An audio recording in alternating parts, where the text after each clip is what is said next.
There is a strange silence at the center of one of the most famous celebrations on earth.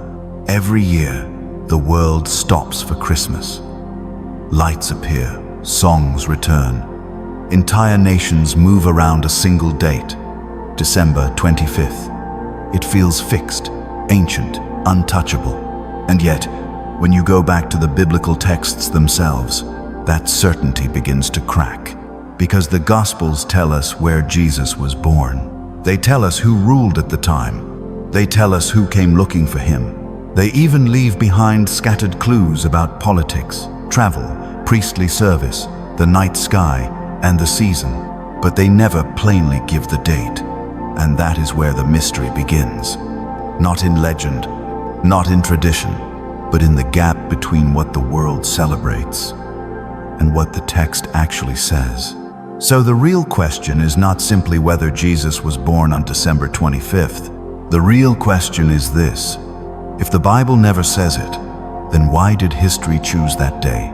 And if that day came later, what season does the evidence point to instead? Tonight, we are not chasing a devotional answer.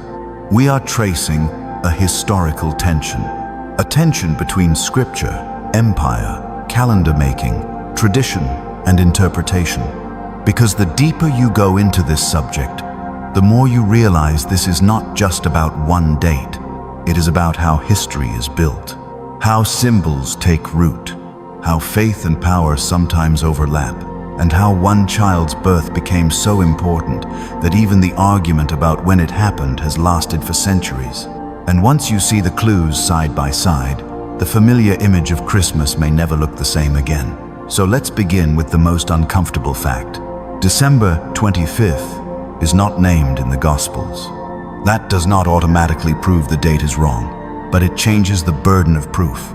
Because if the date was central to the original message, you would expect the earliest Christian texts to emphasize it. Instead, what we find is something more subtle. The birth narratives in Matthew and Luke are not trying to create a holiday calendar. They are trying to establish identity, fulfillment, and meaning. They are showing a child born under imperial rule, a child tied to Bethlehem, a child sought by outsiders, a child feared by a king, a child placed immediately inside a collision between heaven and empire. That is what the narratives insist on. The exact day is left unstated, and that matters. Because once a text is silent, interpretation enters, tradition enters, symbolism enters, later theology enters, and over time, a mystery can harden into something that feels like certainty. That is why this investigation is not a minor footnote. It touches a deeper issue: how later Christianity remembered an event that the earliest texts described but did not date. So if December 25th is not explicitly stated, then what do we actually have? We have fragments, historical anchors, seasonal clues, narrative details, chronological hints. None of them, standing alone, closes the case. But together, they begin to point in a direction. And if you're starting to see where this might be going, stay with me, because the next layer doesn't just add clues, it changes how the entire story is understood. Before asking about season or month, it helps to remember what kind of world this birth happened in. This was not a quiet postcard moment.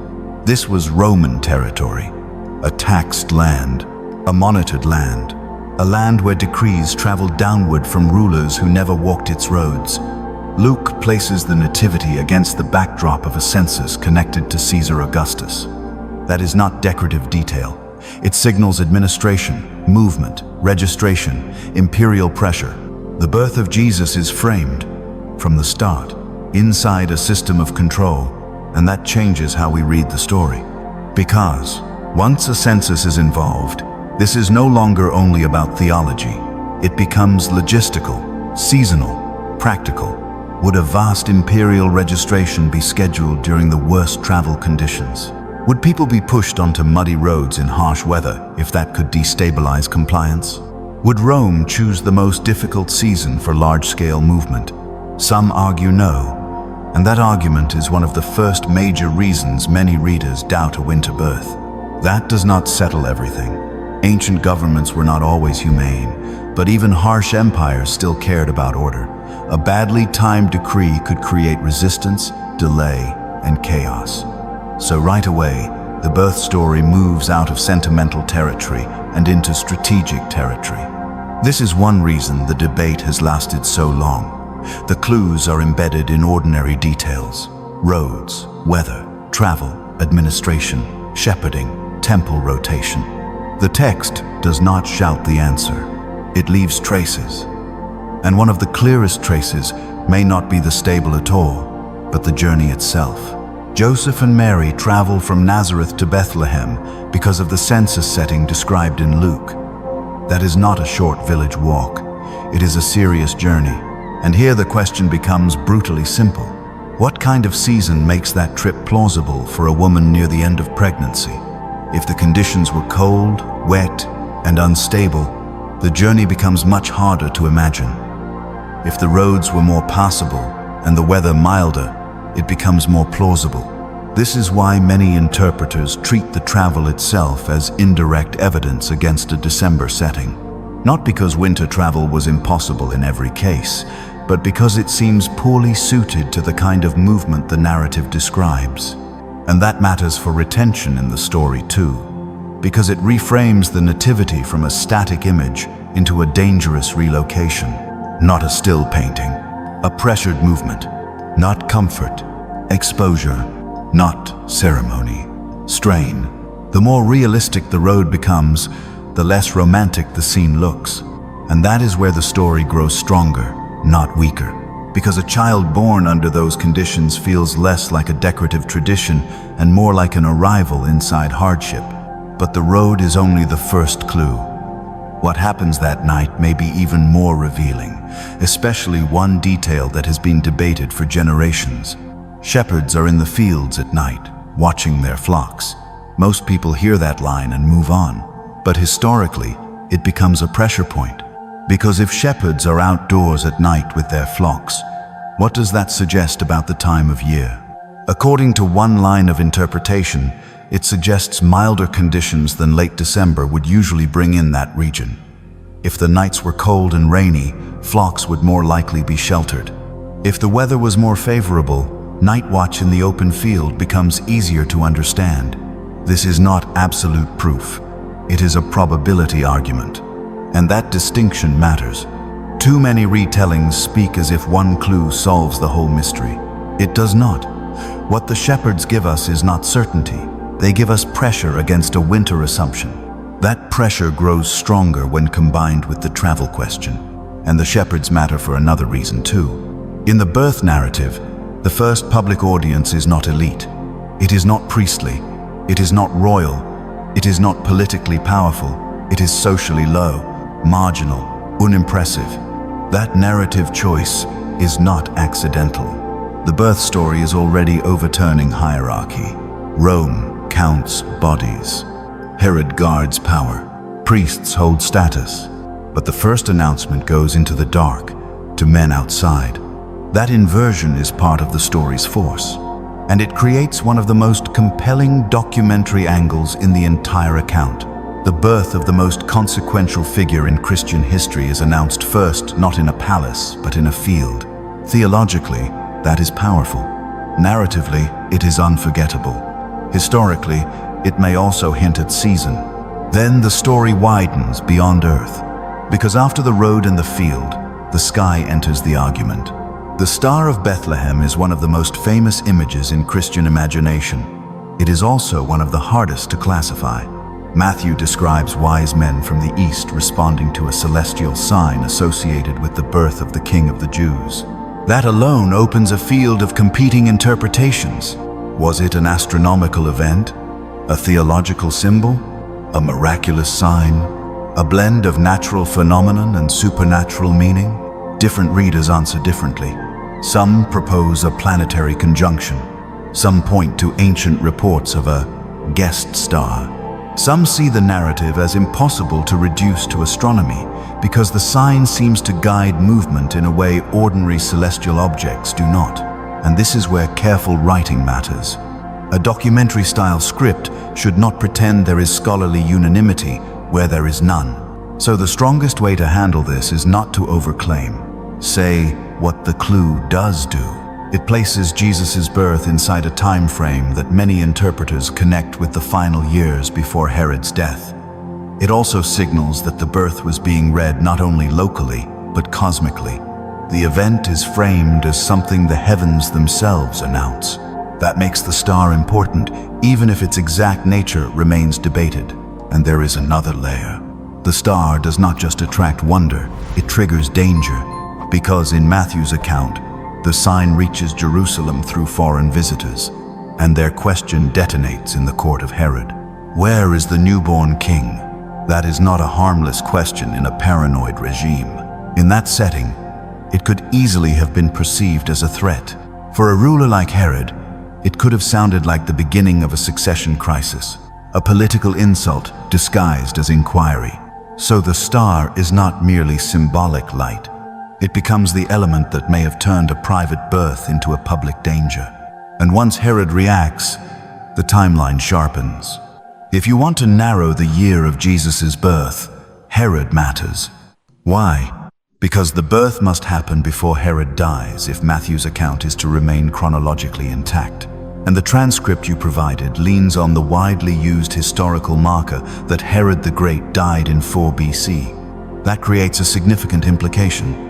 If Herod was still alive at the time of Jesus' birth, then the birth would likely fall before the year later assigned as the start of the Christian era. This creates one of the most striking paradoxes in the debate. Jesus may have been born before the date later used to mark the start of the Christian era. That sounds absurd at first. But it is really a problem of chronology, not theology. The calendar came later, the event came first. And later, chronology may not have landed precisely on the historical year.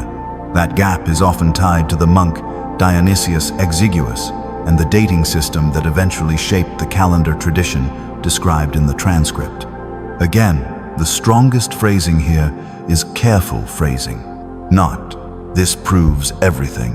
But this strongly suggests the standard calendar marker was not exact. And the Herod clue carries emotional weight too. Because once the Magi fail to return, Herod lashes out.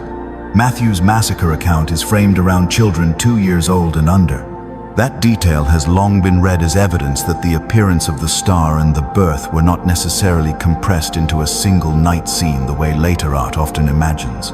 In other words, the tidy Christmas tableau may collapse under the actual narrative tension. The Magi may arrive later. Jesus may no longer be a newborn. The danger may already be expanding. Which means the nativity story is not one moment. It is a sequence. Birth, two, sign, rumor, fear, violence, flight. That sequence matters because it gives the story scale. And once the year window narrows, the next question becomes even sharper. If we can roughly frame the year, can we say anything meaningful about the month? To explore that, the story now moves from kings and calendars into the temple. This is the section where many viewers lean in, because the debate suddenly becomes more precise. Luke identifies John the Baptist's father, Zechariah, as belonging to the division of Abijah. To many readers, that sounds like background. To interpreters building a chronology, it sounds like a clock. Why? Because the priestly divisions described in the Hebrew tradition created rotating service patterns. If one can estimate when Zechariah served, then one can estimate when Elizabeth conceived. If one can estimate that, and if Luke's 6-month relationship between Elizabeth's pregnancy and Mary's conception is taken chronologically, then one can estimate a likely season for Jesus' birth. This is one of the most sophisticated lines in the argument, because it attempts actual sequencing rather than symbolic association. The chain usually runs like this. Zechariah serves in his division. Elizabeth conceives shortly after. Mary conceives about 6 months later. Jesus is then born about 9 months after that. On that model, the birth may fit more naturally in the early fall, often placed around September or October. Now, this is exactly where responsible writing matters most. because this argument is compelling, but it still depends on reconstruction. It relies on assumptions about rotation continuity, calendar correspondence, and how exactly Luke's narrative intervals map onto real time. So the right tone is not triumph, it is measured force. Something like, if that reconstruction is sound, it points strongly away from winter and toward the fall. That keeps the suspense. It keeps credibility, and it protects the script from overstating what remains inferential. Still, among all the clues, this one feels different, because now the mystery is no longer hovering in the air. It is moving through sequence, through timing, through order. And as soon as that fall window appears, another possibility enters the frame. One with enormous symbolic power. Once a September or October birth window is proposed, many interpreters immediately connect it to the Feast of Tabernacles, or Sukkot. This is where historical reconstruction meets theological symbolism. Sukkot commemorates God dwelling with his people, booths, tents, presence, nearness, the memory of divine accompaniment. Then John says, "The Word became flesh and dwelt among us." And many readers note that the Greek term can carry the sense of tabernacling or pitching a tent among us, as described in the transcript. That is one reason the fall theory may feel especially compelling to many believers.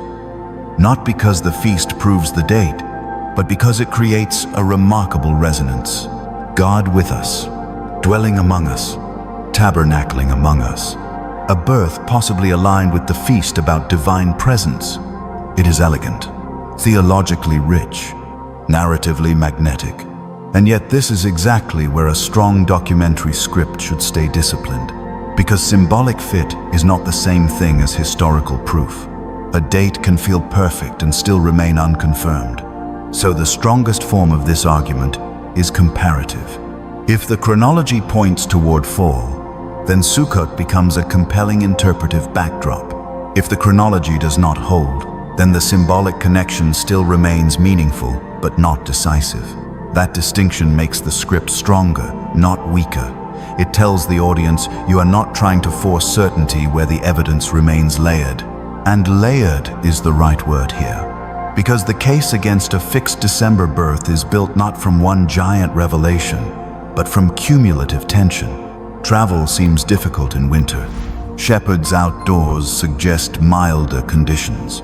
Herod points to an earlier year window. Zechariah's rotation may push the timeline into fall. Sukkot gives that window theological resonance. None of this closes the case completely, but it may shift the center of gravity of the argument. And once that happens, one final question becomes impossible to avoid. If the evidence may point elsewhere, why did December 25th win? This is the section where the story leaves Bethlehem and enters civilization. Because once the Bible stops speaking clearly about a date, history starts making choices. The transcript you shared presents one of the most familiar explanations. That December 25th gained traction within the Roman world, in part through the cultural context of winter festivals and the symbolism of light overcoming darkness. The association with Sol Invictus is often discussed in this context. Was the Christian date directly adopted to replace a pagan festival? Was it developed through parallel symbolism? Was it shaped by liturgical logic, theological reflection, or all of the above? Scholars debate the mechanism. But what seems clear is that by the time December 25th became established, the date was doing more than marking history. It was carrying meaning. Midwinter, darkness turning, light returning, the birth of Christ, framed as the arrival of the true light. That symbolic power is enormous. And this is the deeper lesson of the entire documentary. History does not only preserve facts, it organizes memory. It chooses forms. It wraps events in meaning people can carry. That may be one reason December 25th endured, even if the birth may have taken place elsewhere on the calendar. Because traditions survive not only by being exact, but by being meaningful, repeatable, and culturally durable. In that sense, Christmas as a global date may tell us less about the precision of the nativity timeline and more about how Christianity entered the Roman world and reshaped time itself. That is a bigger story than a simple calendar correction. And that leads us to the emotional center of the story. Because by the time the argument reaches its end, something surprising happens. The exact date begins to matter less than why the date became so important in the first place. After all the clues, calculations, seasonal arguments, political timelines, and symbolic connections, we arrive at an answer that is dramatic but still restrained. No, the biblical evidence does not clearly establish December 25th. Yes, several lines of reasoning used in the transcript point more plausibly toward a birth sometime in the fall, often around September or October, within a broader range before Herod's death. But even there, the honest conclusion is still a measured one. Not certainty, convergence, not proof beyond dispute, a persuasive reconstruction. And maybe that is why this subject continues to grip people. Before we reach the final conclusion, consider this. What if the answer is not just about a date, but about how history remembers what matters? Because it lives in that powerful space where history, scripture, ritual, and longing all meet. People want to know the date, but beneath that, they want something deeper. They want the story to feel concrete, placed, real, anchored in the world. And the irony is that the more closely you examine the timing, the more grounded the story becomes. It stops being a floating religious image. It becomes a birth under empire, a birth under surveillance, a birth shadowed by fear, a birth announced to outsiders and shepherds, a birth remembered by the heavens and hunted by a king. That does not necessarily make the story weaker than the traditional one. For many viewers, it may even make it feel more grounded and compelling, because it feels like history pressing against revelation. So was Jesus born on December 25th? According to the lines of argument preserved in the transcript, probably not, though the conclusion remains interpretive rather than absolute. Could the evidence point instead to the fall, perhaps September or October, sometime between 6 and 4 BC? Many believe so, and when the clues are assembled carefully, that possibility becomes difficult to dismiss. But the final twist is this. The first Christians did not build their faith on a calendar date. They built it on a person. That is why this mystery matters, but only up to a point. Because the search for the date can sharpen our reading. It can expose assumptions. It can recover historical texture. It can strip away lazy tradition and make the story feel alive again. But in the end, the power of the birth narrative was never that humanity knew the exact day. The power was that, in the Christian telling, God entered history at all, not in abstraction, not in mythic distance, but in a real place, under real rulers, in a dangerous world. And maybe that is why the question refuses to disappear, because every generation wants to know whether this was only tradition or something that actually broke into history. And once you follow the evidence, the date may remain debated, but the mystery becomes deeper, the story becomes heavier, and the silence around that missing date becomes part of the drama itself. If this changed the way you see the nativity story, stay with the question a little longer, because sometimes the most revealing detail in history is not the line that was written down, but the one that was left unsaid.